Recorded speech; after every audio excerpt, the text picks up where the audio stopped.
C5 app download ചെയ്യൂ. കാണൂ മുഴുവൻ എപ്പിസോഡുകളും സൗജന്യമായി.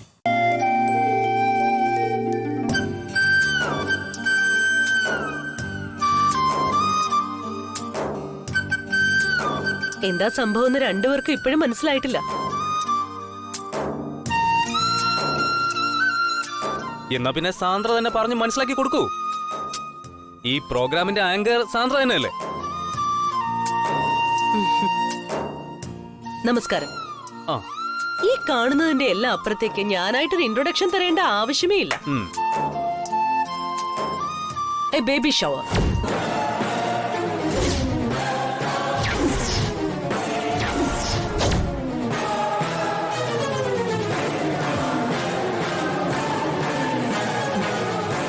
പേഴ്സണലി എനിക്ക് ഭയങ്കര സന്തോഷമുണ്ട്. രവി സാറിന്റെയും ശ്രീലക്ഷ്മി മാഡത്തിന്റെയും സന്തോഷത്തില് പങ്കുചേരുന്നതിനേക്കാൾ എനിക്ക് കൂടുതൽ ഇഷ്ടം രേഖ മാഡത്തിന്റെ രഘു സാറിന്റെ സന്തോഷത്തിന്റെ ഭാഗമാകാനാണ്.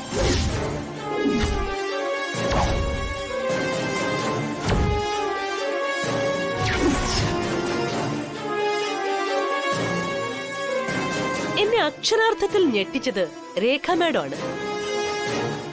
കാരണം ശ്രീലക്ഷ്മി മാഡത്തിന്റെ വിശേഷം അറിഞ്ഞപ്പോഴുണ്ടായ സന്തോഷം ഇരട്ടി സന്തോഷമായി മാറിയത് രേഖ മാഡവും പ്രഗ്നന്റ് ആണെന്ന് അറിഞ്ഞപ്പോഴാ.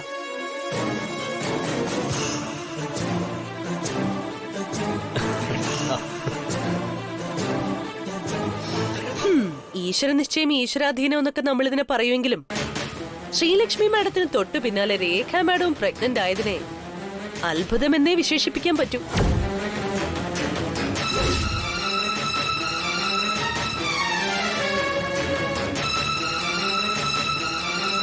എനിവേ, ഇനി വരാൻ പോകുന്ന ദിവസങ്ങളിൽ ഓരോ ദിവസവും ഈ വീട്ടിൽ ഉത്സവമായിരിക്കും.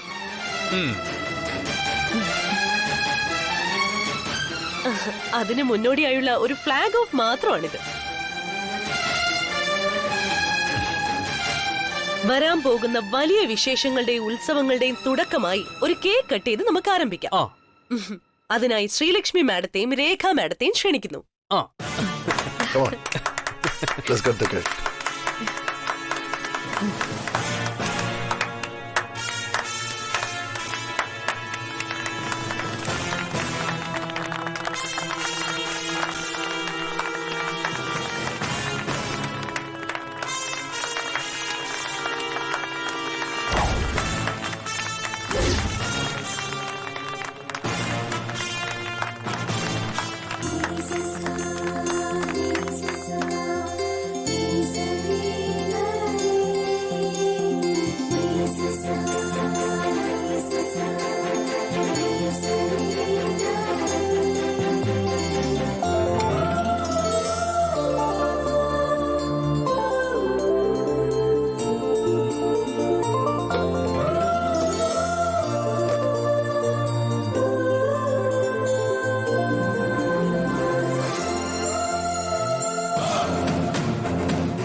കുഞ്ഞിന് പാലൂട്ടുന്നതും കുഞ്ഞ് പിച്ച വെച്ച് നടക്കുന്നതും അമ്മയെന്ന് വിളിച്ച് ചിരിച്ചുകൊണ്ട് ഓടി വരുന്നതും അങ്ങനെ ഒരുപാട് സങ്കല്പങ്ങൾ.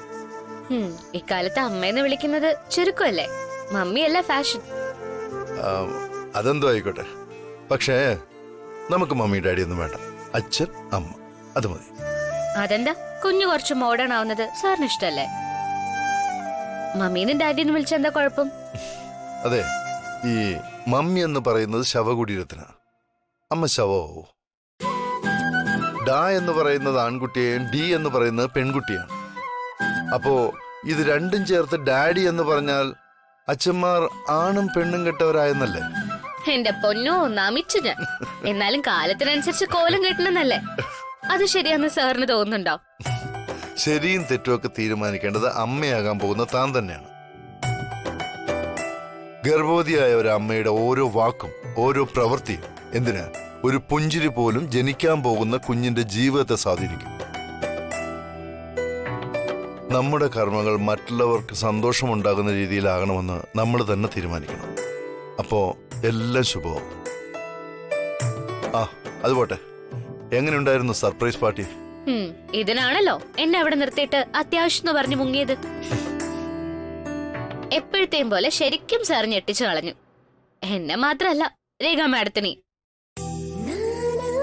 Anyway, thank you sir. ഓ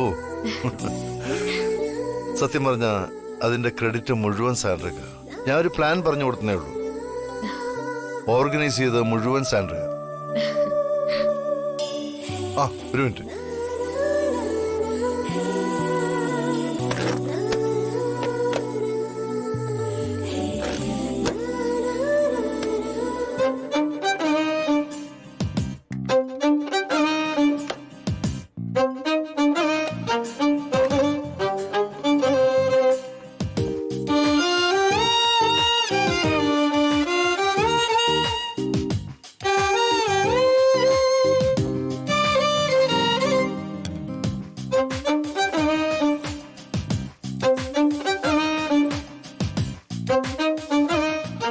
ഇഷ്ടായോ?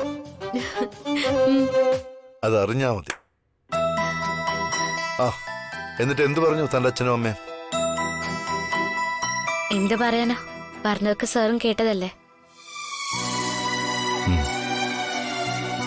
അതിനെക്കുറിച്ച് ഞാനും ആലോചിച്ചു. ഇപ്പൊ അവർക്ക് ആവശ്യം പണമാണ്. നമുക്ക് അവർക്ക് കുറച്ച് കാശ് കൊടുത്താലോ? എന്താ തന്റെ അഭിപ്രായം?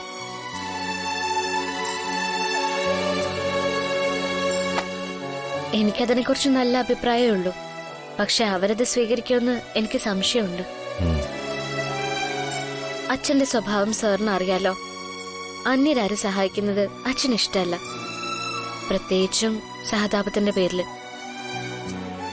അന്യ അപ്പോ ഞാനും ആ കൂട്ടത്തിലാണ് അല്ലേ? ഒരു മരുമകന്റെ അല്ല, മകന്റെ ഉത്തരവാദിത്വം ഞാൻ ചെയ്യാൻ ശ്രമിക്കുന്നു. എന്നിട്ടും അവരൊരു നിശ്ചിത അകലത്തിലെ എന്നെ നിർത്തുന്നുള്ളൂ, കാണുന്നുള്ളൂ. അയ്യോ സർ, ഞാൻ അങ്ങനെ പറഞ്ഞതല്ല. അന്യരെന്ന് ഉദ്ദേശിച്ചത് എന്നെയും ചേർത്താ. ഞാൻ കാശ് കൊടുക്കാന്ന് പറഞ്ഞാലും അച്ഛൻ വാങ്ങില്ല. അവരങ്ങനെ സംസാരിക്കുന്ന കേട്ടപ്പോ ഒരു വിഷമം. ഡൗൺലോഡ് ചെയ്യൂ C5 ആപ്പ്. കാണൂ എല്ലാ എപ്പിസോഡുകളും സൗജന്യമായി.